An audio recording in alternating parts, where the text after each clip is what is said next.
Welcome to the Standard of Truth podcast. In this podcast, Dr. Garrett Dirkmott and Professor Richard Leduc explore the early history of the Church of Jesus Christ of Latter-day Saints and the life and teachings of Prophet Joseph Smith. They examine the original historical sources and provide context for events of the past. They approach the history of the Church with faith, expertise, and humor.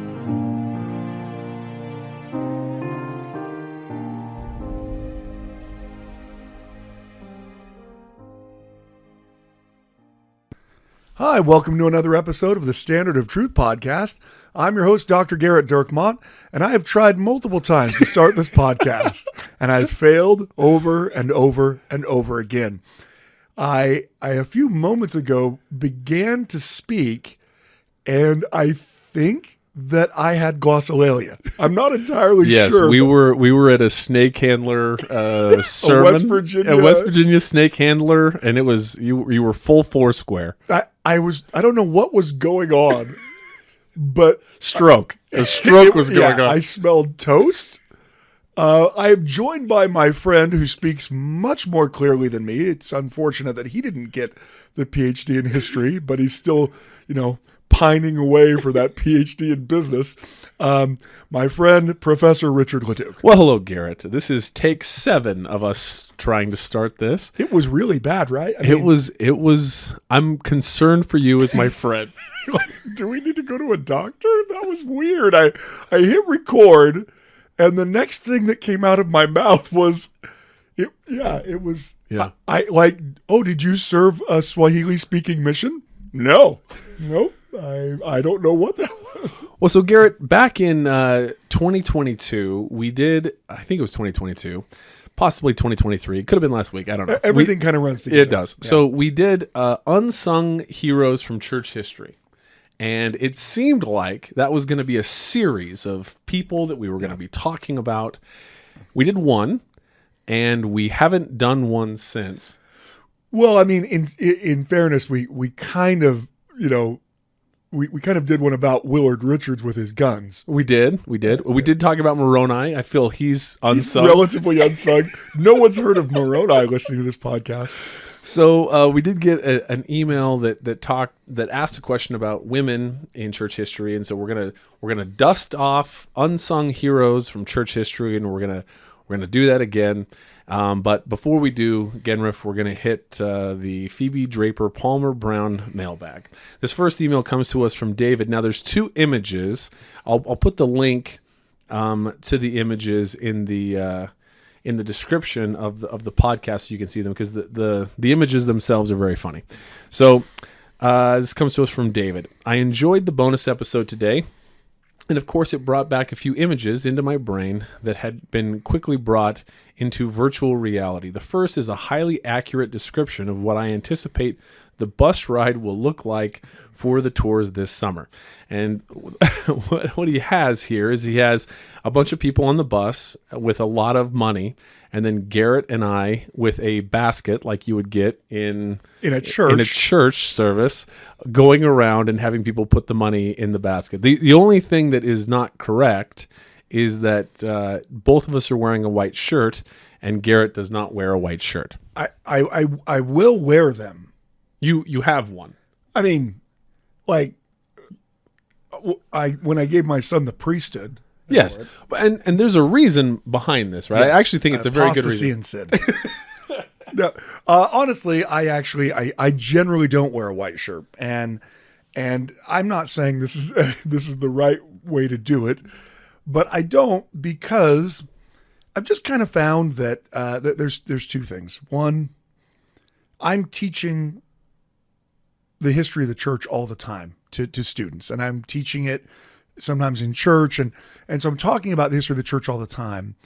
And so I don't ever want those students to misunderstand who I am in their life, right? Because I'm talking to them, I'm bearing testimony to them, I'm talking about the church, but I have less keys than I do to the church building. I mean, I have no keys at all. And so I kind of started wearing a blue shirt or whatever, pink shirt. just because I found it was easier for students to kind of understand that there's a difference between their ecclesiastical authorities, their bishops, their stake presidents, and someone who's talking about the church. And then also, and maybe this is a little bit more selfish reason. Yeah. I mean, all of this is well, the selfish, missionaries are catching up with you now. My son wears a blue shirt primarily. Yeah. But I think maybe that's more in line with the missionaries in the sense that I also want people to hear what I have to say when it's related to, say, Joseph Smith. And so part of the reason why I wear a colored shirt to church is I don't want anyone to not listen to what I have to say because they think I'm only saying it because I'm running for a high counselor. You're running for Pope, right? I'm running for Pope. Yeah. That they're like, maybe when the smokes burn next time, it'll be Garrett. And, they're bringing the logs into the fire and to do it. And so I know that shouldn't maybe be a concern, but I feel like I've actually had several people comment to me about that. And so that's the reason why Richard makes the comment that I wouldn't be wearing a white shirt and tie. I mean, look, if it was my funeral, probably. Yes. My funeral. Your funeral, yes. So he goes on to say, clearly one of you needs to work on a goatee Brigham Young beard. One of the pictures here. I'm not allowed to. Yes. And now that I work in Utah County, I'm also not allowed. Yeah. As for the Dirk Moss Scholarship, first of all, many submissions. We'll be reaching out to folks this week via email. We're gonna draw names out of a hat at this point. There are lots of very, very deserving people, and we don't have the ability or discernment to, again, no white shirt.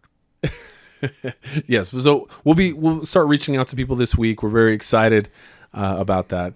As for the Dirk Moss Scholarship, I'd love to apply, but the truths are hard to ignore.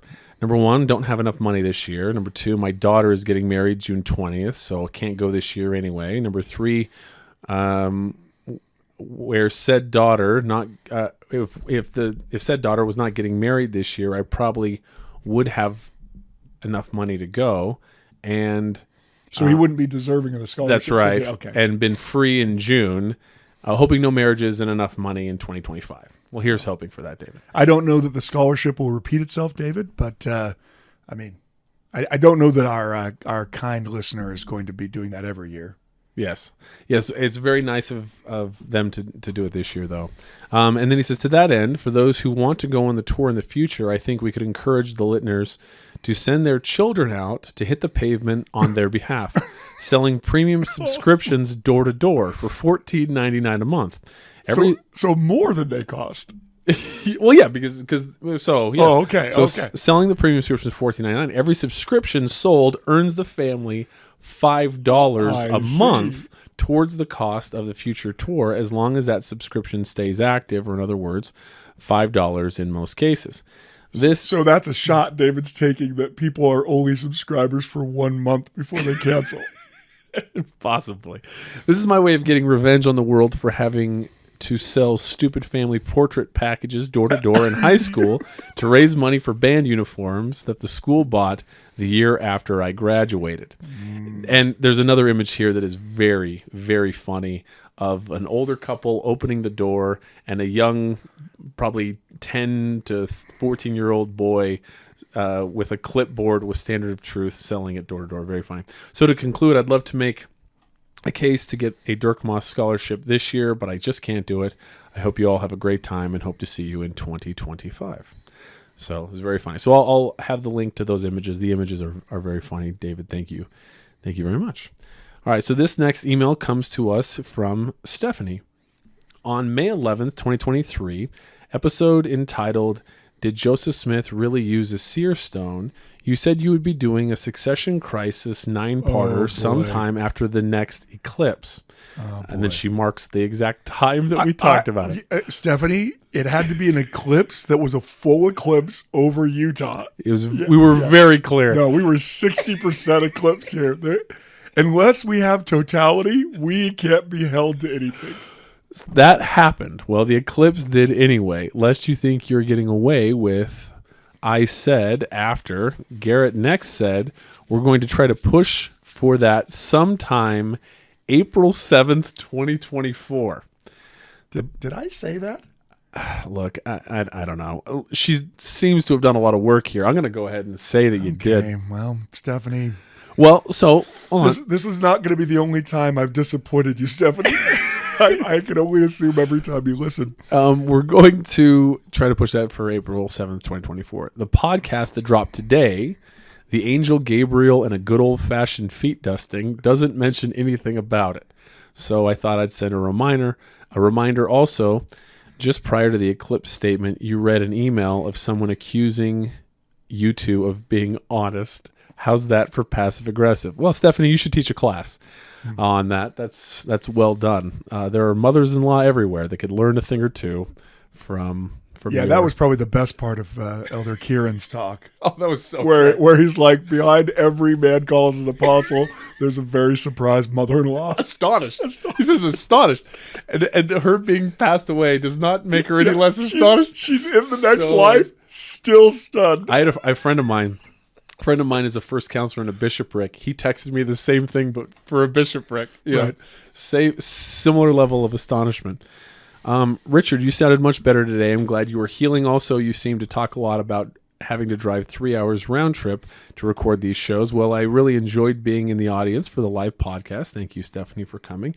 So if you are interested in doing a private audience podcast, I'm happy to pick you up and your lovely wife up in Layton and drive you down to Utah County for the recording. Now, so here's the thing, though, Stephanie.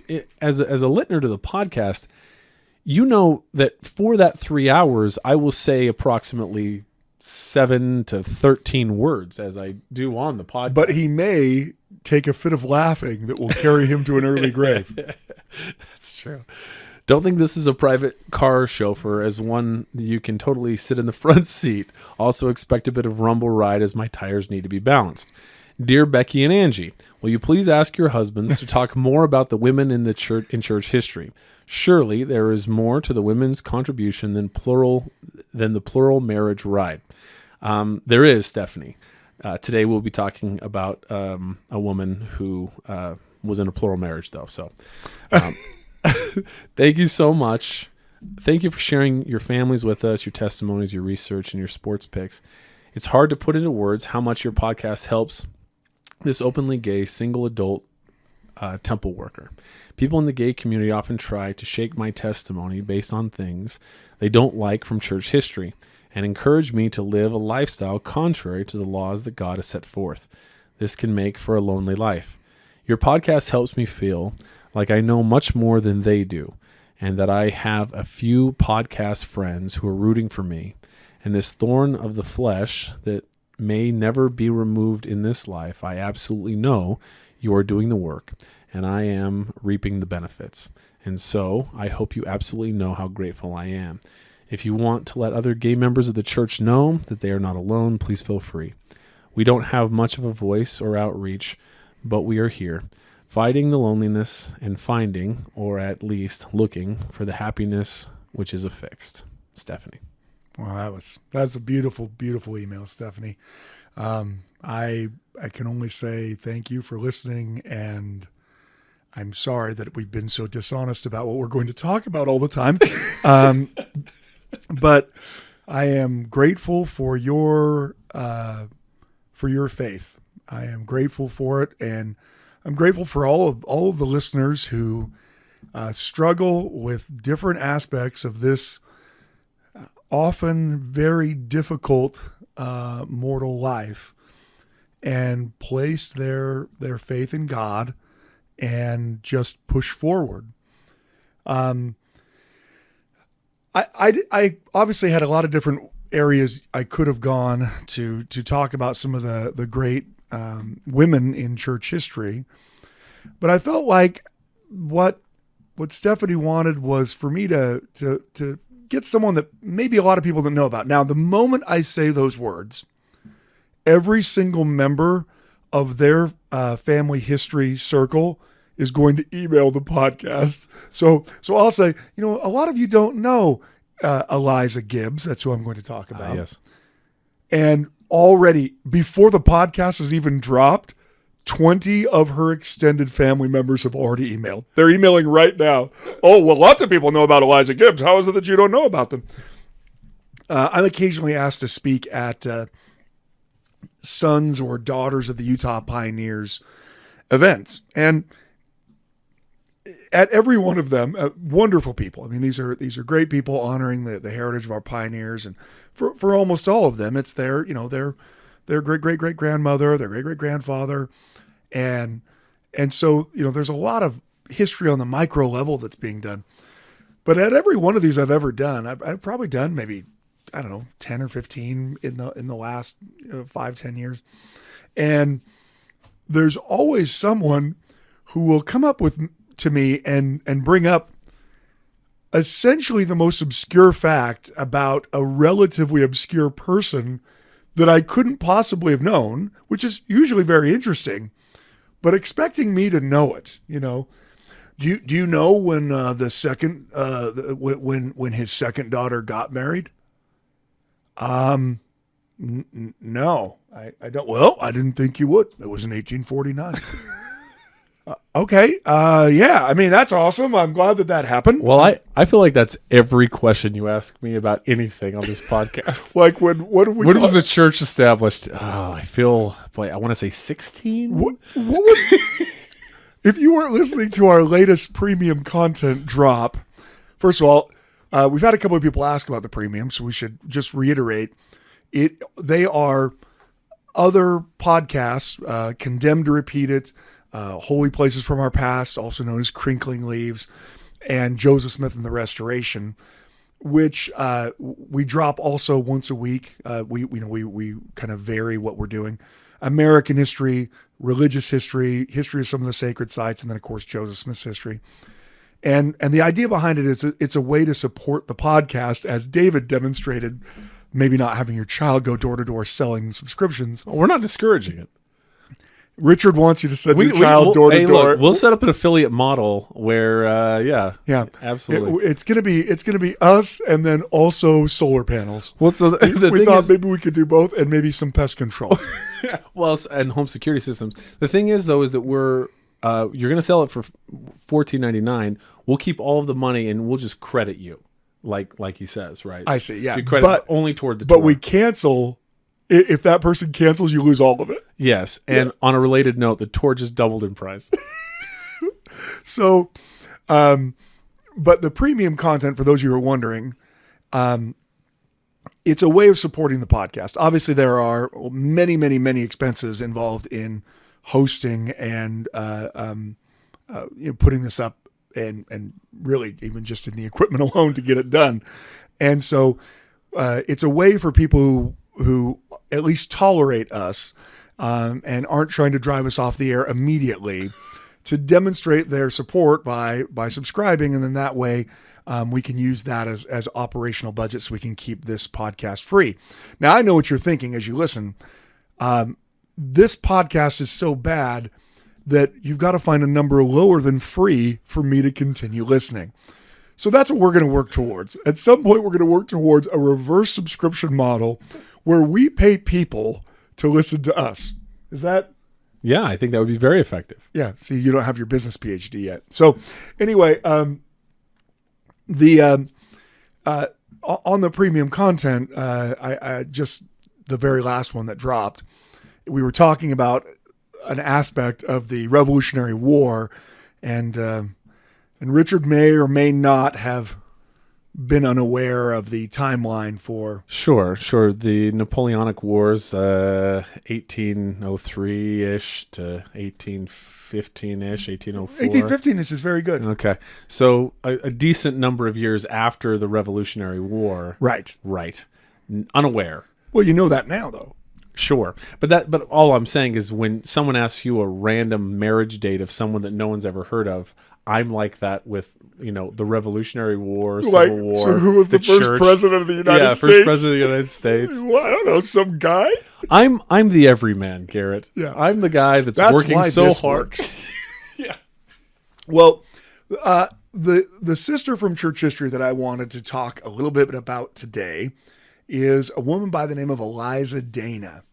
Eliza Dana has a very interesting conversion story. She's going to join the church relatively late. Now, the nice part is she leaves us an autobiography where later in life she outlines this her life story as well as her growth in her faith. And she's probably, again, outside of the family who are already emailing.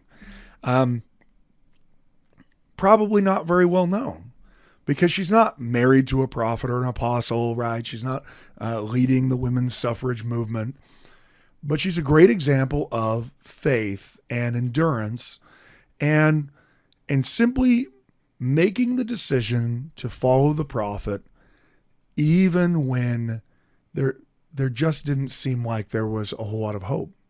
One of my favorite parts of her life is the way that she talks about her initial conversion to Christianity. She says, when somewhere about 20 years old, I joined the Methodist Church. So she was born in New York, and so she lived in upstate New York. And I joined the Methodist Church. My mother was also a Methodist, but I did not remain one long, not more than 2 or 3 years. So what is she struggling with? This is a very interesting thing. In many ways, it's kind of a reflection of Brigham Young. Brigham Young says something very similar. The doctrine of eternal punishment was too horrible to contemplate. Still, I thought that the Bible taught it. It's very interesting. Of course, she's doing a reflection here after she's already a member. And so she's saying, before I found the church, I had a faith crisis in Christianity. Why? Well, we've talked about before, we've referenced it, although it's been a while. I mean, we probably need to do a refresher on Arminianism and Calvinism. Right now, Josh just threw his phone. Well, he likes Arminianism. Right, I said the word Calvinism. That's true. Yeah. Josh's reaction to Calvinism is the same reaction Richard has when I say William Howe from the Revolutionary War on the Premium Podcast. But she has this existential problem because of her faith. Methodism is this Arminian belief, meaning that while most of the Christian world believed that very, very, very few people were saved, and that God chose the very few people that he was going to give the gift of faith to and save, John Wesley and Charles Wesley and Methodists taught that Jesus had literally died for everyone, that Jesus desperately wanted to save everyone. Now, the problem with that belief is almost no one is saved, because whether you're a Calvinist or an Arminian, both sides of Protestantism, if you don't have faith in Jesus Christ, you aren't saved.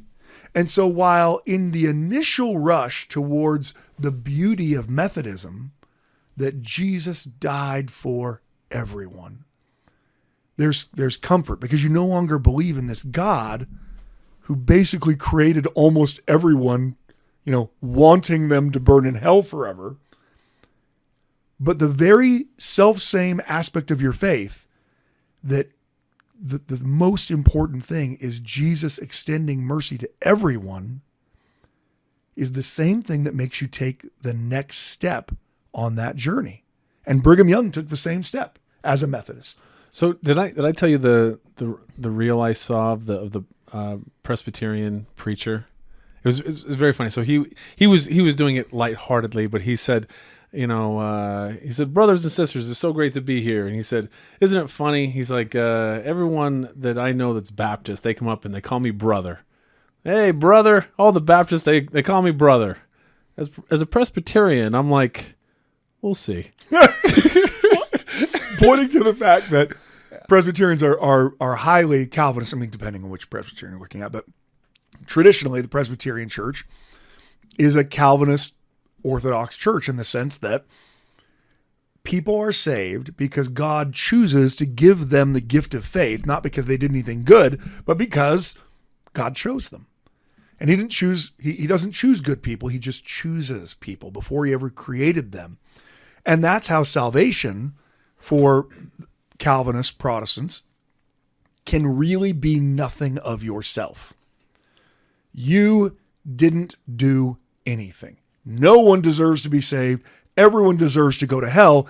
And one of the more rough aspects of Calvinist doctrine is the logical conclusion that if Jesus already knew who he was going to give the gift of faith to, then of course Jesus didn't die for everyone on the cross, because if he did, then that would mean Jesus is a failure, because he didn't save everyone.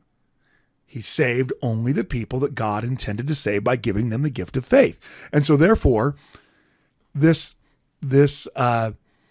belief called limited atonement is something where I believe we read a Charles Wesley hymn a few podcasts back where Charles Wesley called it a doctrine of Satan, denying the actual atoning power of Jesus.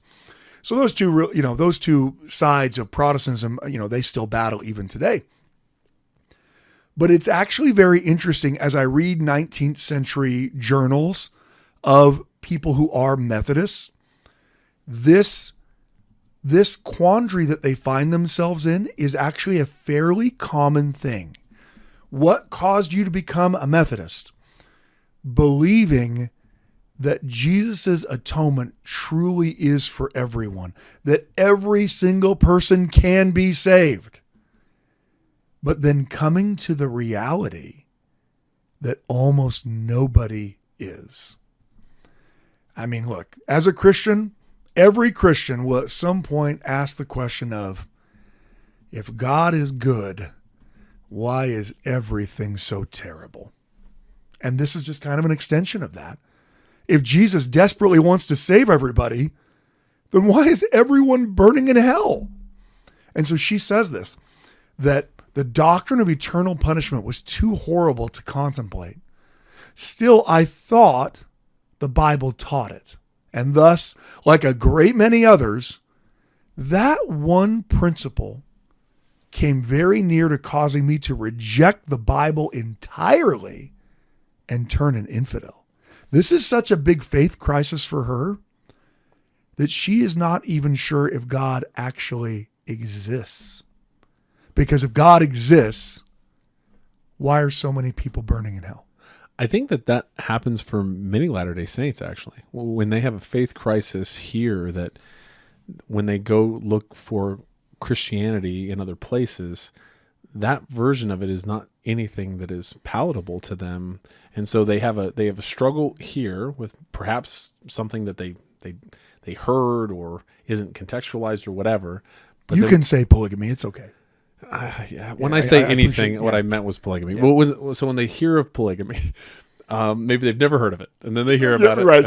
So they're an adult member of the church living in Utah, and someone said, "Hey, church used to practice polygamy." What? But there are issues that people have, and then you talk about this a lot. You've actually been on quite a kick on this the last 4 years. When you're a one-trick pony, you do that trick all the time. But the radical nature of the thing that we believe creates such logical foundations for us in Christianity that when you leave because of a particular thing, it's hard to find a home for many people in other places. She's experiencing this before the knowledge of the gospel. And many actual Christians struggle with this very point. Yeah, and as Richard's pointed out before on the podcast, if you leave the church, are you going to stop believing that God and Jesus are separate beings? I mean, because not a whole lot of places you can go, and it's not Trinitarian theology. If you leave the church, are you going to stop believing that you have a heavenly mother? Because Go try pitching Heavenly Mother to your local Presbyterian. He won't even say, we'll see, about whether or not you're a brother. He'll let you know real quick that you aren't. So it just shows, she's in kind of the same place that Joseph Smith was in. Now, a little bit later, but there are religious questions that she can't answer. She's trying to be religious. She's grabbed a hold of the idea of the atonement, but it's the sign of a thinking woman that as soon as you come to terms with the belief that Jesus desperately wants to save everyone, to ask the very next question. So why doesn't he? And that question is devastating for Eliza. She nearly becomes an atheist over it. She says, she almost turns infidel, but then she says, the idea of an eternal sleep of annihilation filled my mind with despair. So then she's thinking, okay, well, if there's no God, then that means when I die, I don't exist anymore. Well, that's a pretty rough concept too. So I'm pressed between believing that God is sending almost everyone to an eternal punishment, or that I won't exist anymore. That's kind of a rock and a hard place, honestly, right? She goes on to say, I banished the thought from my heart, and I prayed almost unceasingly, night and day, for the Lord to give me a testimony that there was a God and a hereafter. While I was in this unhappy state of mind, I was taken sick. The doctor and all of my friends pronounced me in the consumption. So consumption is a 19th century term, which any diagnosis you receive from a 19th century doctor is going to be at least somewhat wrong. Remember, they have no idea what bacteria or viruses are. They literally have no idea. As late as the late 19th century, they have no idea at all what causes disease. Eliza would have been living in a time where people believed that either disease is caused because you have too much blood in your body. They called that hypertension. I realize people die a lot today from hypertension.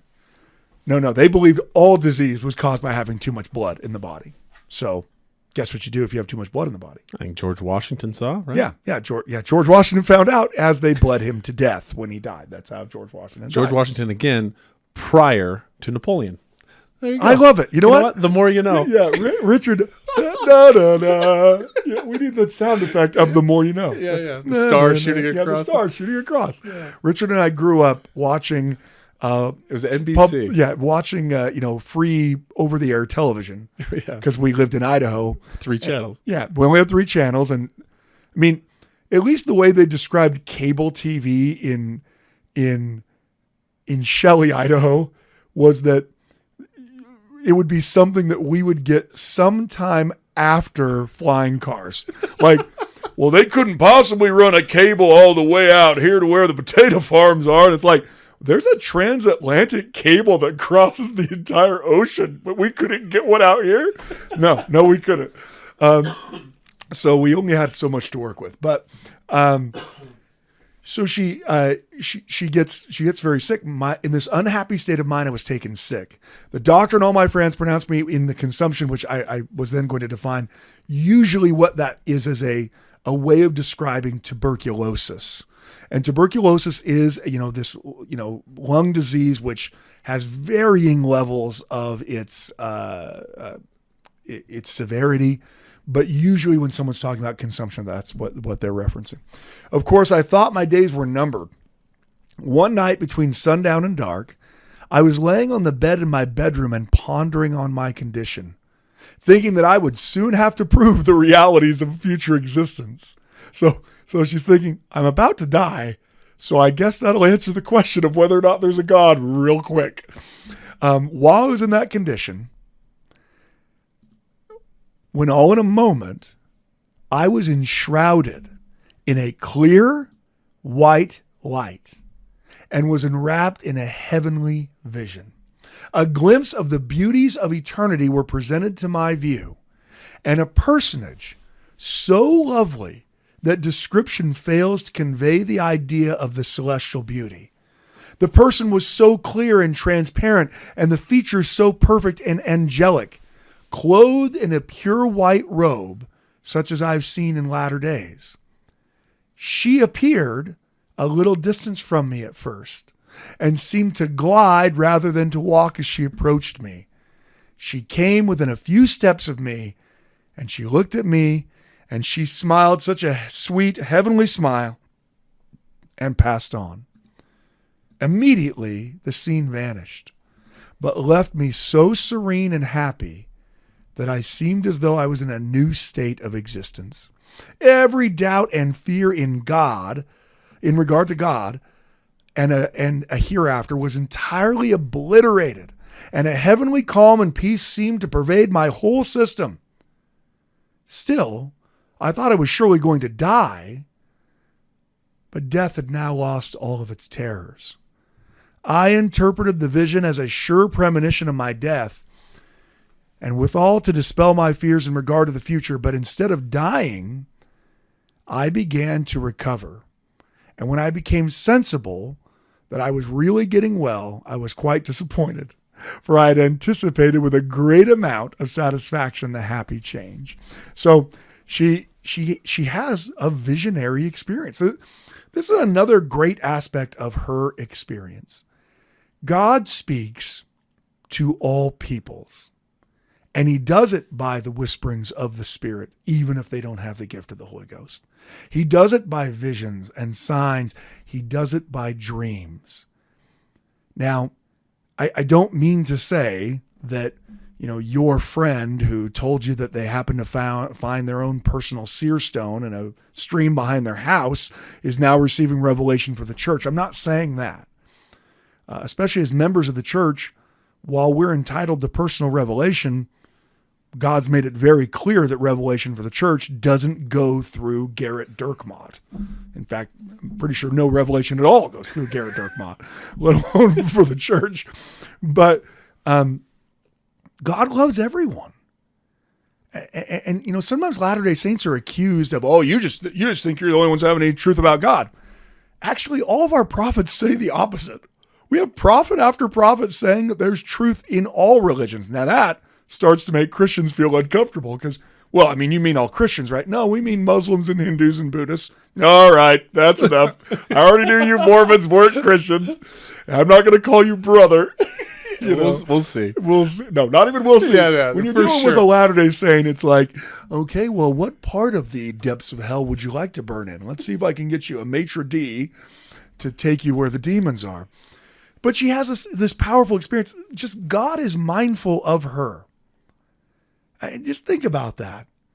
She's not a member. She's not going to be a member for a while. And God is mindful of her to the point where God sends her this vision. It's going to be a while before she actually joins the church. And she has quite a few trials. I'm not going to read all of it, but she has a pretty tough time.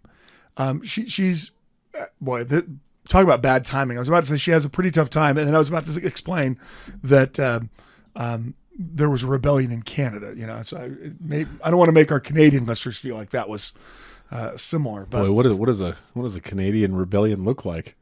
It was pretty violent, honestly. There was an attempt to overthrow the Canadian government, and of course some of them fled to America, and it caused a whole kerfuffle. I was at a Canadian Tire once, and so a person had a damaged item that they were trying to return, and the person said that they wouldn't return it, and the person said, "Well, that doesn't make me very happy, but thank you for your time," and then they left. That's what I imagined that Canadian uprising was a lot like. So you think that if they were like, well, I don't care for this at all. Yeah, I for one am less pleased about the affairs of things. Well, would you put down your arms? Of course I will. That's the only polite thing to do. Of course I will. Yeah, it's... and then you have someone from Montreal smoking a cigarette. which is your ancestor. Of course. Your ancestor. Hey guys, I just don't want the fat because I like a wine. I mean, I don't know. That's, I've lost Richard. So this is how they're going to end up with learning about the gospel. It's going to be years later. Probably it's like 7 years later because she isn't exactly sure. She says when I was about 20. So it's roughly, maybe 6-7 years later. In the latter part of the winter of the year of 1837, a young man, or a boy rather, for he was not more than 17 or 18 years of age, came from Canada to my father's house and wanted to hire out. But being the winter, father had very little hired help to do. But the Lord opened my father's heart to hire him. And in that same evening, he let us know that he was a Mormon. He was the first Mormon or Latter-day Saint. See, she listened to President. Okay, yeah. Well, the taxi cab driver. Yeah, the taxi cab driver in Peru knows. He was the first Mormon or Latter-day Saint that I had seen. Of course, I knew nothing about their faith, but as soon as he began to preach his doctrine, I perceived that it was Bible doctrine. And as he progressed in explaining his faith, I also discovered that the principles he taught were the same that I had adopted. This is the best part. So he's trying to preach. Now he's 17, so he's just a kid. He's there, hired out working, and he's sharing the gospel. He's trying to talk. Now, I've told the story on this podcast many, many moons ago about a time that I was trying to share the gospel in Wisconsin on my mission when I was with a member on a team up.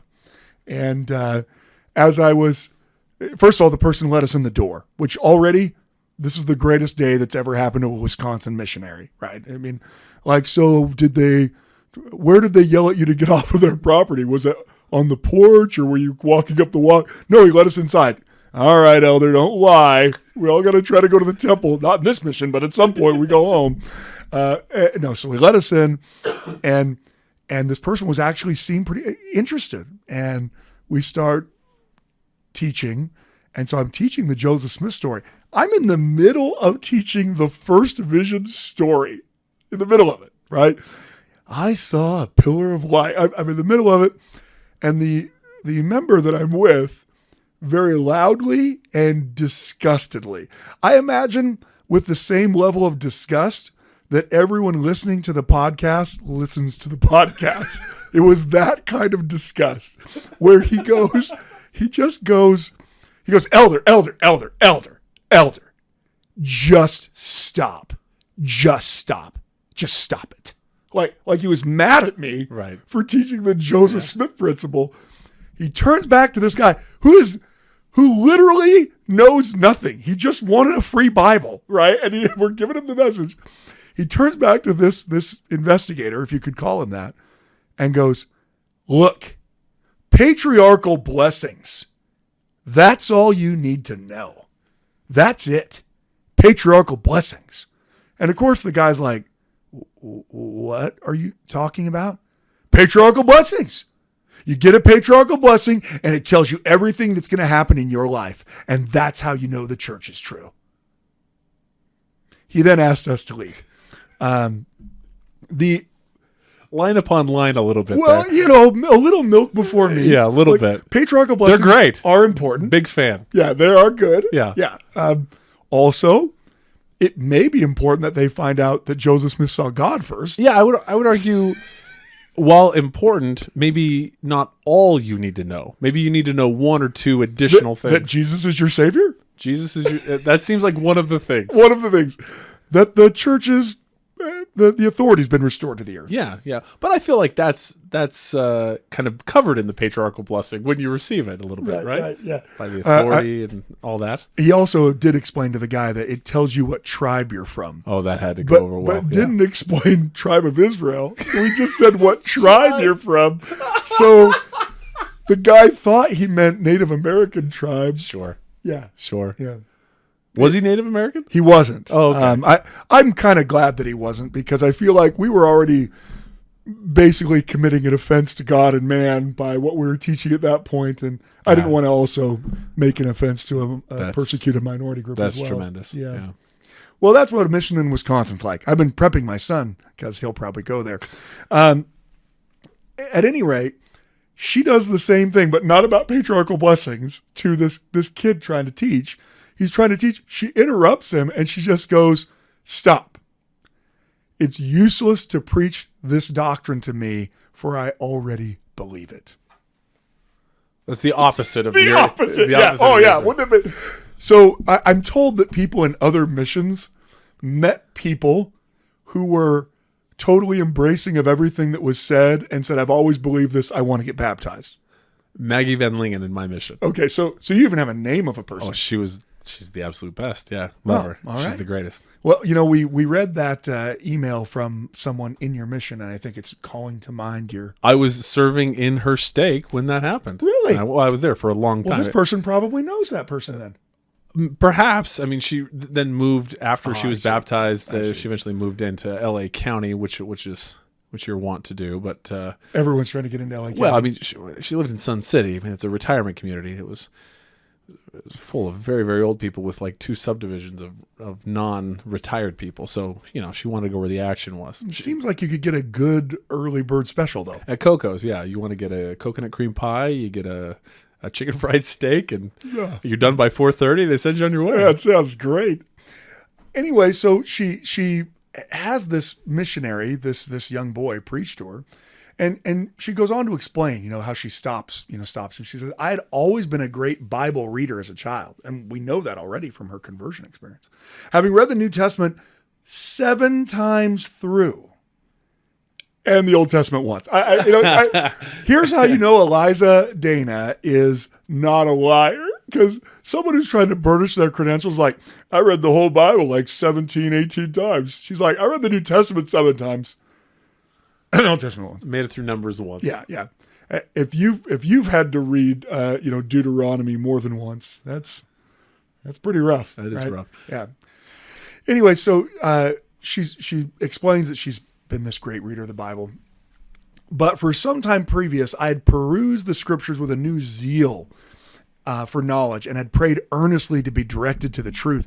The Lord heard and answered my prayers. He enlightened my mind and he led me to an understanding of those principles which I afterward learned were taught by the Latter-day Saints." So between this young Latter-day Saint and myself, there existed no chance for an argument. As for Joseph Smith in the Book of Mormon, I knew nothing except what he told us, so I had nothing to say about them. The name of this young man was Elijah Austin. I don't think he stayed with us for longer than a month. He left for home for fear that he would be pressed into the Queen's service because of this rebellion that's going on. And as soon as he learned that it was safe for him to return, he went home. So there you have it, folks. A little bit of draft dodging and sharing the gospel. It can be a win-win situation. It really can, yeah. Although he was with us for such a short time, a mutual attachment sprang up between him and my sister Mary and myself. He seemed much more like a brother than an acquaintance of just a few weeks. We didn't understand it then, but we were quite puzzled as to the cause. So what? This is a funny thing that her and her sister, this young teenage kid who's younger than them, or roughly their age, comes and stays with them, and they feel this unnatural connection to him. Like, I feel like he's like a member of our family, but he was a guy working out in the fields in the wintertime for a week. I mean, how do we feel this way? She says, in later years, we learn that it was the Spirit of truth and of God that united and cemented our hearts as one. He came to our house when we were living in Nauvoo. And then she said, I haven't seen or heard from him since. So they do meet them again. She goes on to explain that in 1837, there was quite a company of saints that came over from Canada and stopped in Hammond until spring, en route, for elders John E. Page and James Blakesley, who were among the number. They held a meeting in the schoolhouse opposite Brother Charles. He and his wife and sister Mary and myself attended the meetings. Charles and his wife soon believed and were baptized. Mary and I embraced the gospel a few days later. This was about the 1st of April. The week before we were baptized, Brother George and a Mr. Copeland, who had taught school the previous winter in the aforesaid house, came over to my father's. Mr. Copeland, to bid us goodbye as he was going to start from home. They both exerted all of their influence that they could to change our minds and induce us to give up the idea. They told us we would be dispossessed, that our friends would be ashamed of us. When George saw that such arguments had no weight, he told us that it would kill our mother. She surely would not survive the disgrace of our baptism, right? So her brother, George, enlists this other local guy to come and essentially rail on them and say, what are you doing? You can't become one of these Mormons. And when they made all the arguments that they could possibly make and then said, by the way, you're going to be cut out of Father's will. You are not going to, we're not even going to treat you as a family member anymore. You are nothing to us if you join these Mormons. When that didn't work, George, decided he would go even a little lower and said, your mom's sick. This is going to kill her. You're going to kill your mom going after these, deluded fanatic Mormons. I don't know how exactly he said it, but I'm guessing something like that with maybe a few expletives. I don't know. So when her mother stopped at the house, George and George's wife and also her mother were all, as she said, bitter opposers. I believe that George thought, as he said, that it would kill mother. This is a pretty big crisis in her life. Look, she's already gone through a couple of religious crises in her life, and she has to decide. She's making a decision to essentially abandon the majority of her family. And so many early Latter-day Saints had to do that. They were completely thrown out by the people who should have loved them no matter what.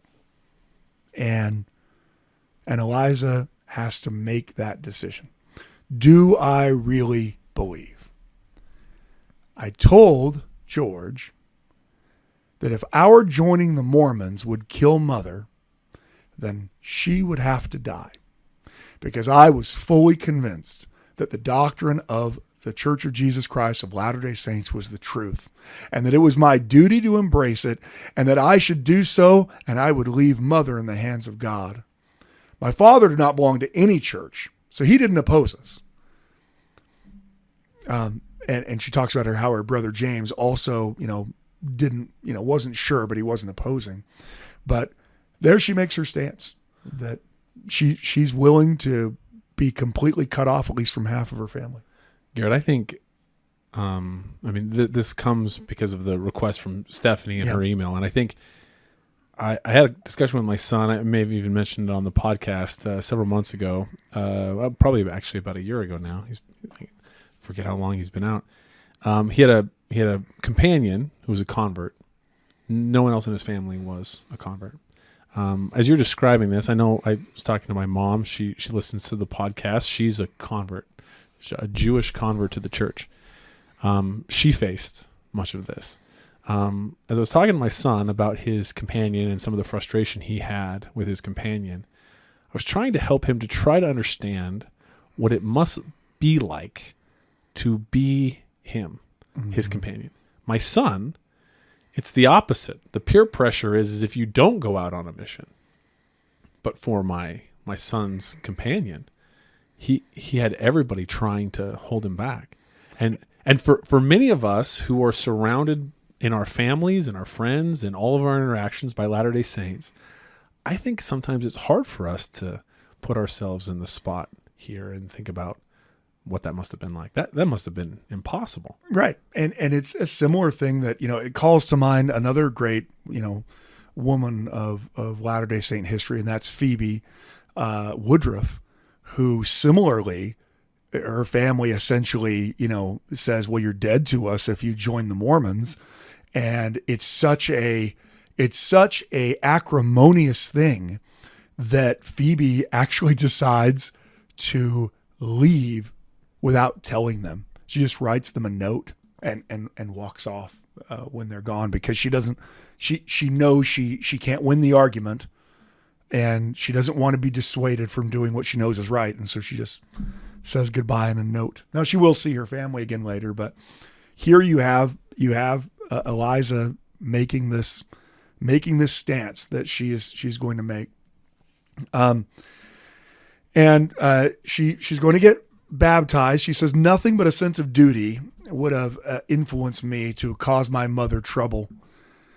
I had always obeyed mother, and it caused me grievous pain, sore grieved for me to cause her pain. Both my sister and myself dearly loved our mother. We went forth into the waters of baptism with aching hearts. Think about that. How many people go to get baptized rejoicing that they found the truth? And Eliza and Mary are getting baptized in tears because they know how upset their mother is that they're getting baptized. And yet they're still getting baptized. Close on the banks of the Chippewa Bay, in which we were immersed, stood a large house in which several families of the saints had taken up a temporary residence. There we went to receive our confirmation. Elder Johnny Page officiated in the ordinances. As soon as I was confirmed, the Comforter in very truth rested upon me, so much that it would not have disturbed me if the whole world had been arrayed against me. My trouble and anxiety in regard to mother and all else was swallowed up in heavenly peace. And this faith gets tested pretty quickly, because her mother does take a bigger turn for the worse.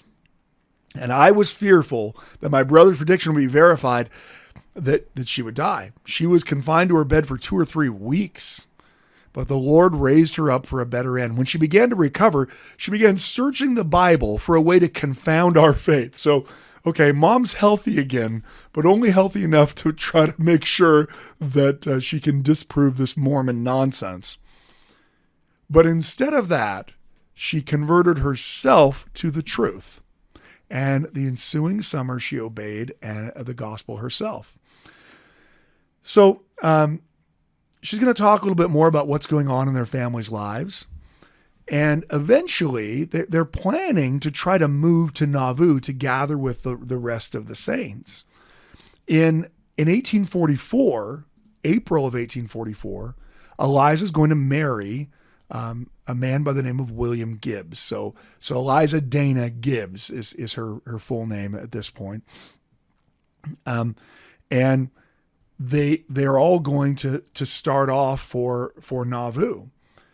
We got within 180 miles of Nauvoo. The roads were so fearfully bad that we stopped and waited 4 weeks for them to improve. Okay, so they're on their way there. They're going to the city of Joseph. They're going to go meet Joseph Smith the prophet. And like the Latter-day Saints who are fleeing Illinois into Iowa find out, springtime is a rough time in Iowa and Illinois if you're trying to use a dirt road, because it becomes a muck and a mire with all the rain that you just simply can't even move.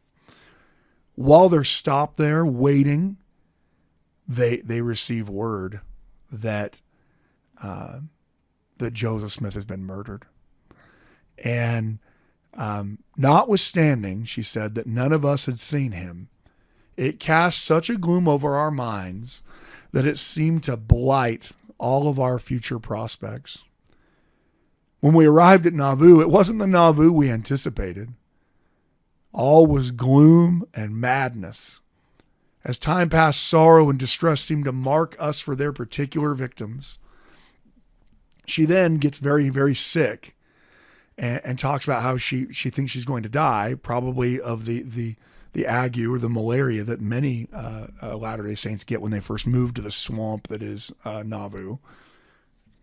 But I was raised up through the administration of Apostle Orson Pratt. I was in excruciating agony with a fever in my head. It felt as though I lay near a scorching hot fire. But before Brother Pratt lifted his hands from my head, that pain was gone, the fever was gone, and returned no more. Now, while she had this miraculous healing, it is still going to end in tragedy for her. Because her sister Mary, who went into the church with her, who defied mother with her, who was all in as being a part of the faith with her, her sister Mary doesn't recover. She's near death for 3 weeks and finally dies.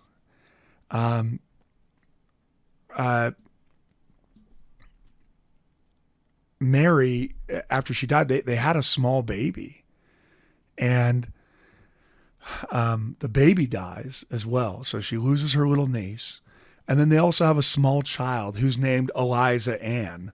So I'm guessing that Mary named her daughter Eliza after her beloved sister, Eliza Gibbs, right? And so Eliza herself is just married. I mean, she's just barely got married before they moved to Nauvoo. They don't have any kids yet. And she takes up this toddler, Eliza Ann, and her husband, William, will raise Eliza Ann as their own daughter for the remainder of their lives. This aspect of her life is going to be one that will severely test her, as she's going to experience multiple trials surrounding her children. I don't want to give Eliza Dana Gibbs the short shrift. And so we are going to continue a discussion of her and her faith and her testimony on our next podcast. Thank you so much for listening. Thank you for listening to the Standard of Truth podcast, hosted by historian Dr. Garrett Dirkmaat. If you know anybody that could benefit from the material in this episode, please share it with them. And for more resources, visit standardoftruth.com. Until next time.